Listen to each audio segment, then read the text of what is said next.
तो दोस्तों आज हम फिर से आपके लिए लेकर आए हैं देश दुनिया की तमाम ताजा बड़ी खबरें। सबसे पहली बड़ी खबर में आपको बताएंगे दोस्तों कि जम्मू कश्मीर विधानसभा चुनावों की तारीखों के ऐलान के बाद जम्मू कश्मीर के उधमपुर में आतंकवादियों ने सेना पर किया हमला।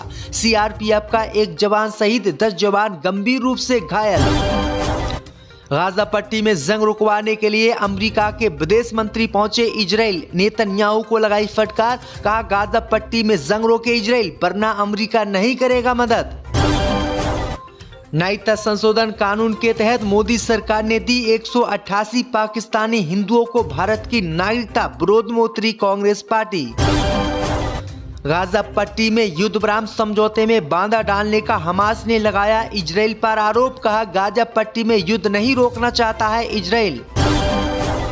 यूपी के मैनपुरी में कांवड़ियों की पिटाई से घायल जाटव युवक की इलाज के दौरान मौत, परिवार ने सरकार से की बड़ी मांग। उत्तर प्रदेश के डिप्टी सीएम केशव प्रसाद मौर्य की अचानक बिगड़ी तबीयत, आरएनआर अस्पताल में कराया गया भर्ती। तो दोस्तों सभी खबरों को आपको एक एक कर बताने वाले हैं, वीडियो को लाइक कर चैनल को सब्सक्राइब कर दें। इसी बीच पर तो दोस्तों अगली खबर की ओर, तो जम्मू कश्मीर में मोदी सरकार को लगा एक और बड़ा झटका। जम्मू कश्मीर के उधमपुर में सेना पर आतंकवादियों ने किया हमला, एक जवान शहीद, 5 जवान गंभीर रूप से घायल। दोस्तों आपको बता दें कि जम्मू कश्मीर में विधानसभा चुनावों की तारीखों के ऐलान के बाद मोदी सरकार को बड़ा झटका लगा है। जम्मू कश्मीर के उधमपुर में सुरक्षा बलों और आतंकियों के बीच मुठभेड़ शुरू हो गई। मुठभेड़ उधमपुर के डूडू इलाके में हुई, जहां सेना के काफिले पर घात लगाकर आतंकियों ने हमला किया। जवाब में सेना के जवानों ने भी गोलाबारी की। हमले में एक सीआरपीएफ का जवान शहीद हो गया है, जबकि 4 से 5 जवान गंभीर रूप से घायल बताए जा रहे हैं। वहीं आपको बता दें कि इससे पहले जम्मू कश्मीर के डोडा जिले के ऊंचाई वाले इलाके में बुधवार को एक अभियान के दौरान आतंकवादियों से भारतीय सेना की मुठभेड़ हुई थी, जिसमें भारत का एक कैप्टन शहीद हो गया था। यानी मोदी के तीसरी बार प्रधानमंत्री बनते ही जम्मू कश्मीर में लगातार आतंकवादी हमले हो रहे हैं और मोदी सरकार इसको रोकने में नाकाम है। इसी बीच पर तो दोस्तों अगली खबर की ओर, तो गाजा पट्टी में युद्ध विराम नहीं करना चाहता है इजराइल, हमास के लड़ाकों ने लगाया आरोप। दोस्तों आपको बता दें कि गाजा पट्टी में बीते 10 महीने से चल रही जंग को खत्म कराने के लिए अमेरिका समेत कई देश आगे आए हैं और सभी ने इजराइल से कहा है कि वह गाजा पट्टी में जंग रोक दे, जिससे उसके ईरान पर होने वाले हमले का खतरा भी टल जाएगा। अब खबर सामने निकल कर आई दोस्तों कि गाजा पट्टी में युद्ध विराम के समझौते को करने के लिए इजराइल तैयार नहीं है। दरअसल आपको बता दें कि हमास के लड़ाकों ने आरोप लगाया है कि गाजा पट्टी में युद्ध विराम समझौते में इजराइल बाधा डाल रहा है और वो नहीं चाहता है कि गाजा पट्टी में युद्ध विराम हो। हमास ने कहा है कि अगर इजराइल हमारी सभी शर्तों को मानेगा तभी गाजा पट्टी में युद्ध विराम पर वो साइन करेंगे, वरना वो इजराइल से जंग लड़ने के लिए तैयार हैं। यानी इजराइल पर लगातार हमास के लड़ाके गाजा पट्टी में युद्ध न रोकने का आरोप लगा रहे हैं। आपकी क्या राय दोस्तों कि इजराइल को गाजा पट्टी में युद्ध रोकना चाहिए नहीं? हमें कमेंट करके जरूर बताएं। इससे बीच पर तो दोस्तों अगली खबर की ओर, तो नागरिकता संशोधन कानून के तहत मोदी सरकार ने 188 पाकिस्तानी हिंदुओं को दी भारत की नागरिकता, विरोध कर रही है कांग्रेस पार्टी। दोस्तों आपको बता दें कि कल मोदी सरकार ने अहमदाबाद में नागरिकता संशोधन कानून के तहत 188 पाकिस्तानी हिंदुओं को भारत की नागरिकता दी, जिसका विरोध कांग्रेस पार्टी ने किया। कांग्रेस ने कहा है कि नागरिकता संशोधन कानून के तहत जो मोदी सरकार पाकिस्तान और अन्य देशों से आए हिंदुओं को नागरिकता दे रही है वो बिल्कुल गलत है। अगर ऐसे भारत सरकार इनको नागरिकता देगी तो भारत में जनसंख्या बहुत बढ़ जाएगी, जिसको मोदी सरकार भी कंट्रोल नहीं कर पाएगी। वहीं आपको बता दें कि कांग्रेस ने कहा है कि मोदी सरकार CAA कानून लाकर देश को विभाजित कर रही है। कांग्रेस पार्टी ने कहा है कि जब उनकी सरकार आएगी तो वो नागरिकता संशोधन कानून यानी CAA को खत्म करेंगे और फिर किसी भी पाकिस्तानी हिंदू को भारत की नागरिकता नहीं देंगे। तो ये बड़ी अपडेट आई दोस्तों, क्योंकि गुजरात में रहने वाले पाकिस्तान के 188 परिवारों को मोदी सरकार ने नागरिकता संशोधन कानून के तहत नागरिकता दी है। इसी बीच पर तो दोस्तों अगली खबर की ओर, तो गाजा पट्टी में जंग रुकवाने के लिए इजराइल पहुंचे अमेरिका के विदेश मंत्री।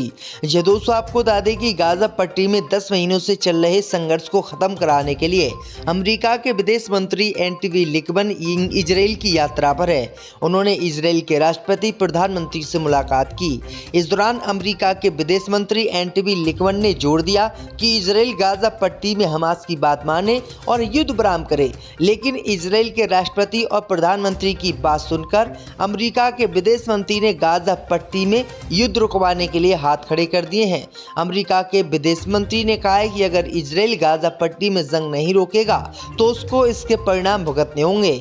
ईरान भी उस पर हमला कर सकता है, हिजबुल्लाह भी उस पर हमला कर सकता है। वहीं आपको बता दें कि इससे पहले कई देशों ने इजराइल का साथ देने से भी मना कर दिया, यानी अमेरिका ने कहा है कि इजराइल या तो गाजा पट्टी में जंग रोके या फिर अपने दम पर गाजा में हमास से जंग लड़े। वहीं आपको बता दें कि अमेरिका के विदेश मंत्री ने कहा है कि अमेरिका आगे इजराइल की मदद नहीं करेगा। इसी बीच पर तो दोस्तों अगली खबर की ओर तो डिप्टी सीएम केशव प्रसाद मौर्य की पत्नी की तबीयत अचानक बिगड़ी, ANRN में कराया गया भर्ती। जो दोस्तों आपको बता दें कि उत्तर प्रदेश के उप मुख्यमंत्री केशव प्रसाद मौर्य की पत्नी की तबीयत रविवार की रात अचानक बिगड़ गई। लो ब्लड प्रेशर की शिकायत के बाद उन्हें अस्पताल में भर्ती कराया गया है। केशव प्रसाद मौर्य ही अपनी पत्नी को लेकर अस्पताल पहुंचे। उन्हें SRN अस्पताल के कार्डियोलॉजी इमरजेंसी वार्ड में भर्ती कराया गया है। यहां चिकित्सकों की टीम ने मोतीलाल नेहरू मेडिकल कॉलेज की प्राचार्य डॉक्टर बत्सला मिश्रा की देखरेख में उनका उपचार किया है। चिकित्सकों ने बताया है कि राजकुमारी मौर्य को ब्लड प्रेशर लो होने की वजह से बेचैनी की शिकायत थी। फिलहाल उनकी हालात में सुधार है और किसी प्रकार का कोई खतरा नहीं है। इस मौके पर तमाम भाजपा के नेता अस्पताल भी पहुंचे। इसी बीच पर तो दोस्तों अगली खबर की ओर तो TMC के मंत्री ने लोगों से कहा, ममता दीदी के खिलाफ जो भी बोला उसकी खैर नहीं, तोड़ देंगे उंगली।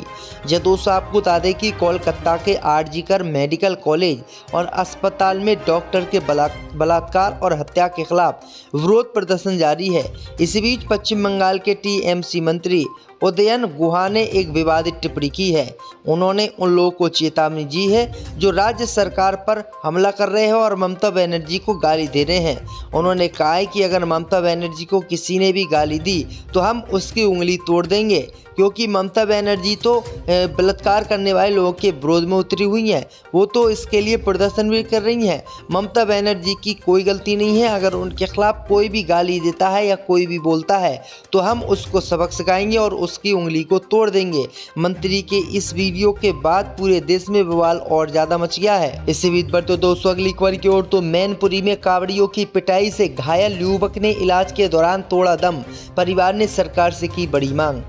दोस्तों आपको बता दें कि उत्तर प्रदेश में जब से कांवड़ यात्रा शुरू हुई है, कांवड़ियों की गुंडागर्दी सामने आ रही है।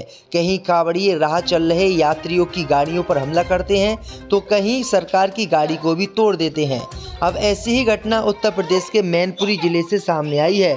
दरअसल आपको बता दें कि मैनपुरी जिले में कांवड़ियों से एक जाटव की बाइक छू जाने के बाद उसको इस कदर कांवड़ियों ने पीटा कि उसकी इलाज के दौरान मौत हो गई। इस घटना से परिवार के लोग काफ़ी सदमे में हैं। दरअसल आपको बता दें कि उसके दौरान पुलिस अस्पताल भी ले गई। अस्पताल में 2 दिन के बाद इलाज के दौरान उसकी मौत हो गई।